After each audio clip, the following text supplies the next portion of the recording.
Durante a Guerra dos 1000 Anos de Bleach, só teve uma coisa que o Rei Quincy ficou incomodado, era com 5 personagens que podiam estragar o plano dele. E aí galera, eu sou o Fabrício e hoje eu vou te mostrar porque o Rei Quincy tinha medo desses personagens em Bleach. Então aqui eu vou apresentar cada um deles e o que fez de cada um uma ameaça de guerra contra o Rei Quincy. E não é só o poder que cada um tem, vai muito mais além. Só não vai mais longe que sua inscrição aqui no canal com o sininho ativado para você receber mais vídeo de Bleach por aqui. Valeu, gente! Para começar, o Rei Quincy, quando ele foi começar a guerra contra a Sociedade das Almas, ele deu detalhes sobre 5 pessoas que tinham capacidade de mudar o rumo da guerra, que ele chamava de 5 potenciais de guerra ou 5 ameaças especiais. E esses 5 eram os únicos, segundo o próprio Rei Quincy, que podiam resistir a ele mais do que todos os outros ceifadores. A gente tem o primeiro, que é o Ishibe, que foi colocado como potencial de guerra por causa da sua grande sabedoria. Tipo, o Ishibe, ele é considerado o Shinigami mais antigo da Sociedade das Almas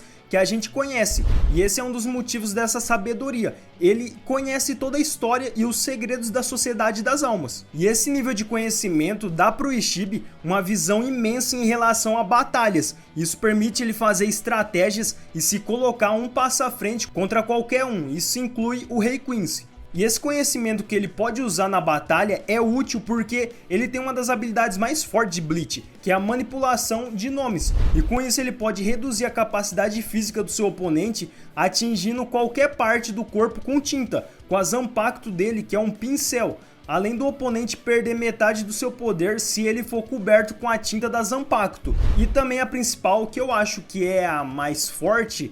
Quando o oponente é acertado com a tinta, o Ishibe pode dar e alterar o nome do alvo. Por exemplo, se ele atingir alguém e mudar o nome dessa pessoa para formiga, essa pessoa não vai virar uma formiga, mas ele vai poder mudar as propriedades e os poderes dessa pessoa, ou seja, essa pessoa vai ficar fraca igual uma formiga. E todas essas habilidades que eu falei aqui é da Shikai e da Bankai do Ishibe.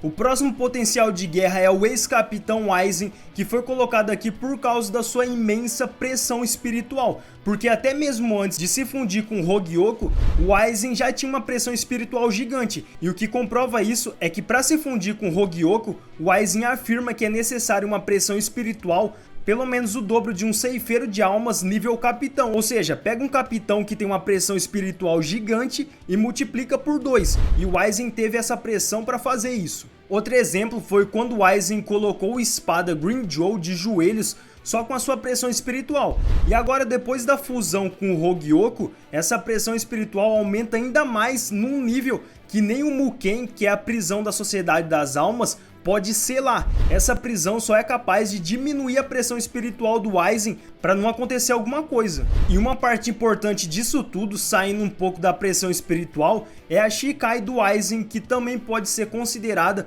uma das mais fortes, que tem a habilidade de controlar os 5 sentidos da outra pessoa. Ou seja, a pessoa vai ver a situação que ela tá de uma forma errada, porque ela está sendo manipulada. É como se fosse um poder de hipnose que o Aizen libera. Seguindo, a gente tem o Urahara, que foi colocado como potencial de guerra por causa da sua imprevisibilidade. O cara é imprevisível, ninguém sabe o que ele pode fazer.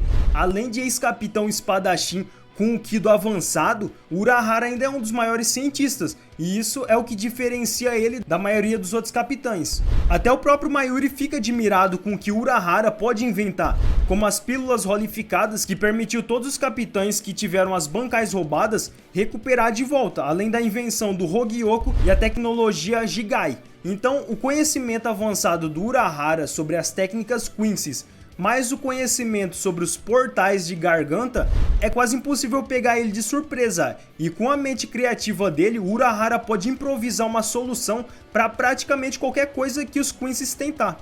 E é por isso que o Urahara é o mais imprevisível dos 5 potenciais de guerra. Ele tem a mente inteligente que nenhum Quincy tem, então é quase impossível alguém enganar ele. E com tudo isso, ainda tem a Bankai do Urahara, que ele pode convocar um avatar gigante que faz ele ficar praticamente imortal. Todos os ferimentos que ele recebe, ele pode se curar. O próximo é o Capitão Zaraki, que foi considerado um dos potenciais de guerra por causa da sua força de combate, já que ele é o 11º Kenpachi, que é o título só dado ao ceifeiro de almas mais forte que conseguiu matar o Kenpachi anterior a ele. E o mais bizarro é que o Zaraki ganhou esse título de potencial de guerra antes mesmo de saber o nome da Zanpakuto dele. O Zaraki nem estava usando a habilidade da Shikai e muito menos da Bankai.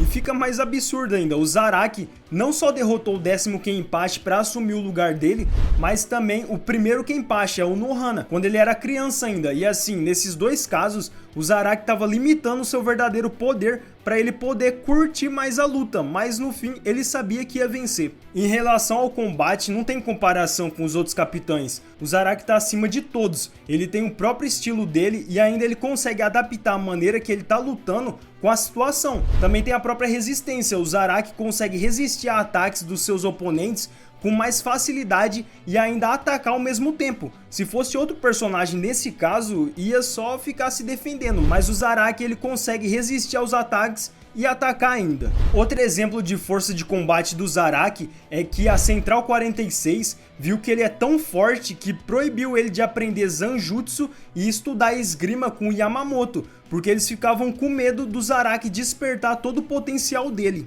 Passando pro próximo, a gente tem o Ichigo, que também é considerado um potencial de guerra por duas causas: as próprias habilidades dele e também a taxa de crescimento que ele teve. Tipo, o Ichigo alcançou a Bankai dele só em 2 dias e meio na Soul Society com a ajuda da Yoruichi. E a taxa de crescimento e o potencial também tem a ver com o senso de combate do Ichigo, já que ele consegue perceber a maneira que o inimigo tá atacando com muita velocidade e ainda consegue encontrar a solução para isso. E essas habilidades colocam o Ichigo como um coringa aos olhos do Rei Quincy, porque isso só prova a capacidade dele de sempre estar preparado para qualquer situação. E isso numa batalha, segundo o Rei Quincy, é bem importante. Por isso que o Ichigo pode mudar o rumo dessa guerra. Então a gente tem 5 potenciais de guerra que o Rei Quincy considerou que podia estragar os planos dele. O Aizen pela pressão espiritual gigante, o Zaraki pela força de combate, o Ishibe com a sabedoria, o Urahara com a imprevisibilidade e o Ichigo com a taxa de crescimento junto das habilidades dele. E se você quiser saber o rank desses 5, qual é o mais forte deles, eu vou estar fazendo um vídeo. E assim, sabe outra coisa bem da hora? É porque o Uryu se uniu com o Rei Quincy. A resposta para isso tá nesse vídeo que tá passando aí pela tela, então se você quiser descobrir, assiste aí. Mas me diz aí, quem desses 5 você acha o mais forte? Comenta aí embaixo que eu vou estar dando uma olhada.